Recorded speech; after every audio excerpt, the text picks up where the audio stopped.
Mr. Nigel Farage, President of the Europe of Freedom and Democracy.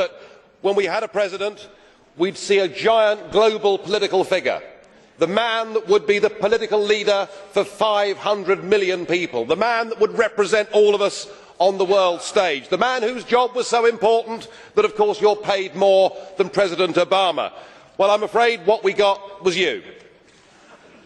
And I'm sorry, but after that performance earlier that you gave, and I don't want to be rude, but you know, really, you have the charisma of a damp rag and the appearance of a low-grade bank clerk.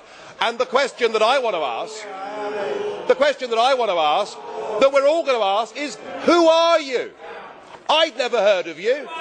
Nobody in Europe had ever heard of you. I would like to ask you, President, who voted for you? And what mechanism? Oh, I know democracy is not popular with you lot. And what mechanism do the peoples of Europe have to remove you? Is this European democracy? Well, I sense, though, that you're competent and capable and dangerous, and I have no doubt that it's your intention to be the quiet assassin of European democracy and of the European nation states.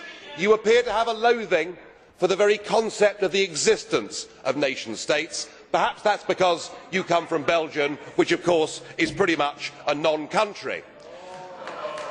But since you took over, we've seen Greece reduced to nothing more than a protectorate. Sir, you have no legitimacy in this job at all, and I can say with confidence that I can speak on behalf of the majority of the British people in saying we don't know you, we don't want you, and the sooner you're put out to grass, the better. Well, as you said, Mr. President, you wouldn't like to be rude, and I prefer to go ahead with this statement. Mr. President, blue card, if you could. Yeah. Mr. Farage, would you agree we should apply Article 9 of the treaty? You can leave Europe by... The floor is yours. You may not like what I say, but just consider your behaviour. You, after the Irish people in a referendum voted no, said that our group had opened, by supporting the no vote, that we'd opened the door to fascism. You said that we had behaved as a group in the Parliament like Hitler and the Nazis in the Reichstag.